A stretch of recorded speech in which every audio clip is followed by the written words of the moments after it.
Numbers chapter 19. And Yah spoke to Moshe and to Aharon, saying, This is a law of the Torah, which Yah has commanded, speaking. Speak to the children of Israel, that they bring you a red heifer, a perfect one, in which there is no blemish, and on which a yoke has never come. And you shall give it to Eleazar the priest, and he shall bring it outside the camp, and shall slay it before him. And Eleazar the priest shall take some of its blood with his finger, and sprinkle some of its blood 7 times toward the front of the tent of appointment. And the heifer shall be burned before his eyes. He burns its hide, and its flesh, and its blood, and its dung. And the priest shall take the cedar wood, and hyssop, and scarlet, and throw them in the midst of the fire, burning the heifer.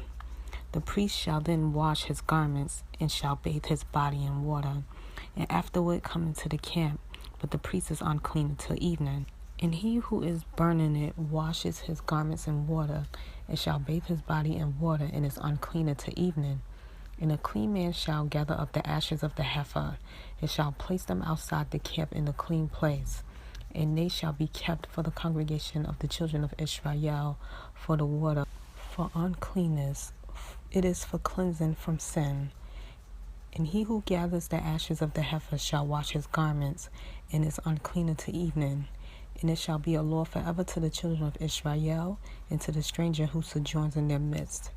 He who touches the dead of any human being is unclean for 7 days. He is to cleanse himself with water on the 3rd day, and on the 7th day he is clean. But if he does not cleanse himself on the 3rd day, then on the 7th day he is not clean. Anyone who touches the dead of a human being and does not cleanse himself defiles the dwelling place of Yah. And that being shall be cut off from Israel. He is unclean, for the water for uncleanness was not sprinkled on him. His uncleanness is still upon him.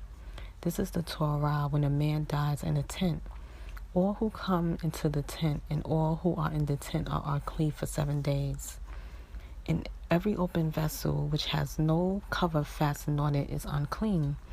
Anyone in the open field who touches someone slain by a sword, or who has died, or a bone of a man, or a burial site, is unclean for 7 days.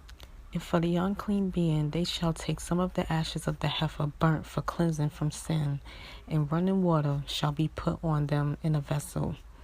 And a clean man shall take hyssop and dip it in the water, and shall sprinkle it on the tent, and on all the vessels, and on the beings who were there, or on the one who touched the bone, or the slain, or the dead, or a burial site.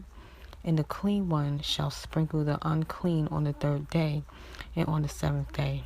And on the 7th day he shall cleanse himself, and shall wash his garments, and bathe in water, and shall be clean in the evening. But the man who is unclean and does not cleanse himself, that being shall be cut off from among the assembly, because he has defiled the set-apart place of Yah. Water for uncleanness has not been sprinkled on him. He is unclean, and it shall be a law for them forever. And the one who sprinkles the water for uncleanness washes his garments. And the one who touches the water for uncleanness is unclean until evening. And whatever the unclean being touches is unclean, and the being who touches it is unclean until evening.